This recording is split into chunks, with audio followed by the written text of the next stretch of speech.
ఉంటాం. మన సహకార కార్యక్రమానికి ప్రతి ఒక్కరు మీతో పాటు ఉంటామని మీ పరిమిత సహకారానికి సౌకర్యాన్ని కలిగేంత వరకు సపోర్ట్ చేస్తూ పోరాడాలని మీ అందరికీ సమర్పిస్తున్నా. ధన్యవాదాలు. థ్యాంక్ యూ మన నరసప్పన్న గారు.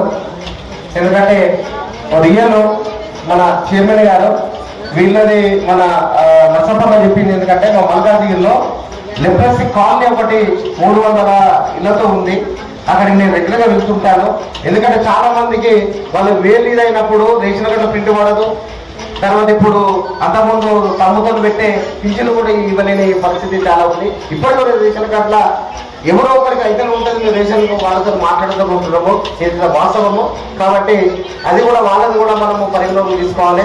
అలాగే మన రాజేష్ కొంచెము సమయము అతీతము. రాజేష్ నువ్వు అన్నం తిన్నావు, మేము అన్నం తినలేదు.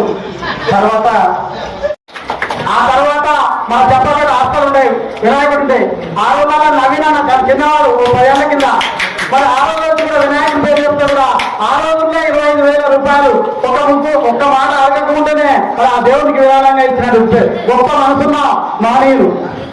ఇక ఆ తర్వాత ఇంకా చాలా సందర్భాలుగా మరి మలేషియా మరుగుడు సంఘం అప్పుడు కూడా మరి మేము గడిచినప్పుడు ఆ రోజు ప్రకార సుందర మీద పోటీ చేసిన సందర్భంలో అన్న కలిస్తే అన్న అడగగానే మరి ఆ రోజు కూడా గొప్ప మనసులు మనం సహకరించిన సందర్భాలు. ఎందుకంటే వికలాంగులకు సంబంధించినటువంటి మనసున్న మంచి ఆదుకున్న మనం చాలా సమాజంలో తక్కువ.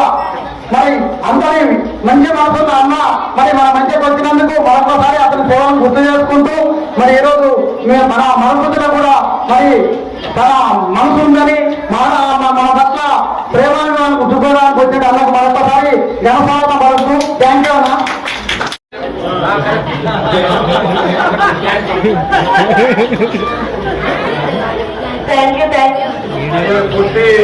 విజయ్ గారు చాలా గడ్డారు పొగని కొడుతుంటారు.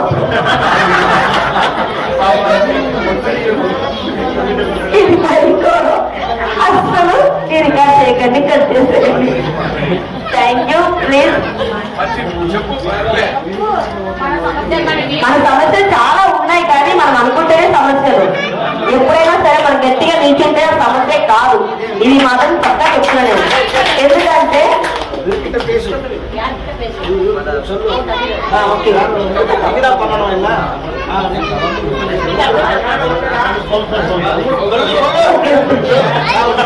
నేను విషయం చెప్తున్నాను సార్.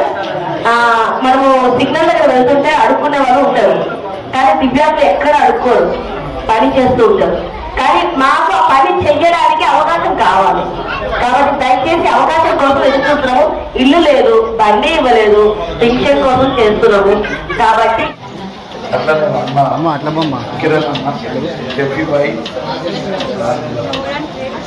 అట్నే ఉంది, అటుంది.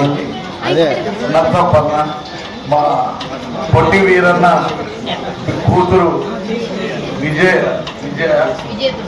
అన్న, కొల్లి నాగేశ్వరన్న, రాజన్న, రవన్న, సీనన్న, రాజేష్, సైదులన్న,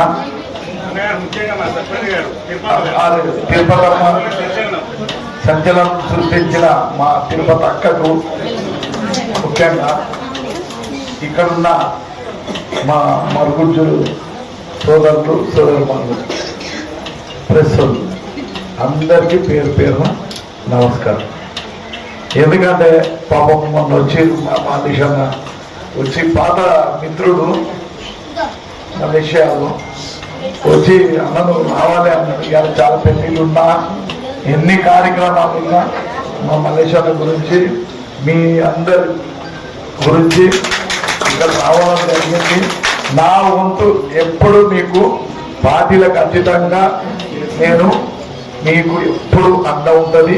మీరు ఏ కార్యక్రమం చేసినా నా వంతు సాయం ఉంటుంది. నేను వచ్చి వార్త మీ ఏ ధర్మ చేసినా, ఎక్కడికి వెళ్ళినా, ఏం చేసినా నా వంతు ఎప్పుడు ఉంటుంది. నేను అది అధ్యక్షుడు నరసింహ, ధరగూడ నరసింహ పైకి రాగలరు.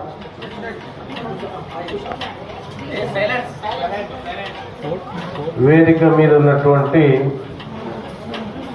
సభాధ్యక్షులు, అలాగే మా సోదరులందరూ మా సోదర సోదరిమణులందరూ ఈ సమావేశం లేదా కార్యక్రమం పదే పదే ప్రస్తావిస్తూ ఉన్నారు, మరుగుజ్జు అనేటువంటి మాటలు.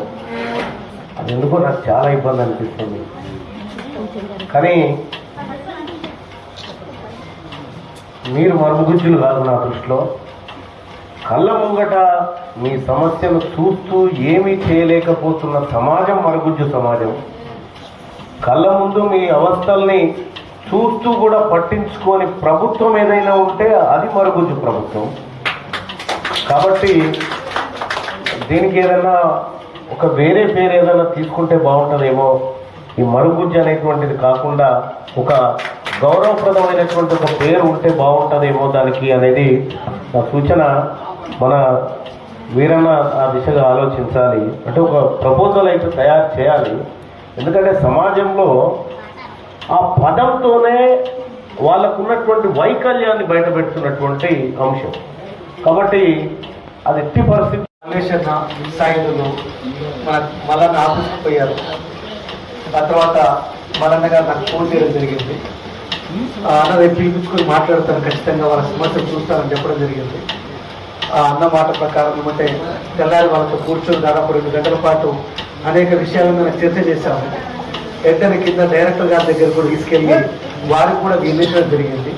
ఆ తర్వాత ప్రిన్సిపల్ సెక్రటరీ గారి దృష్టిలో కూడా ఈ అన్ని విషయాలు మనం పెట్టడం జరిగింది. ఒకటి, తెలంగాణ ప్రాంతంలో మన ప్రభుత్వం వచ్చిన తర్వాత వికలాంగులకి కోర్టు ఉద్యోగాలకు 4% రిజర్వేషన్ ఇచ్చుకోగలిగినాం. హయ్యర్ ఎడ్యుకేషన్లో ఒక 5% రిజర్వేషన్ ఇచ్చుకోగలిగినాం ఉన్నత విద్యలో. గతంలో పిహెచ్డి కానీ ఇప్పుడు నెట్ కానీ స్లెట్ కానీ ఇలాంటి వాటిలో కనుక మనకి రిజర్వేషన్ 3% ఉంటుండే. 2016 వికలాంగుల హక్కుల చట్టం వచ్చినప్పటికి కూడా.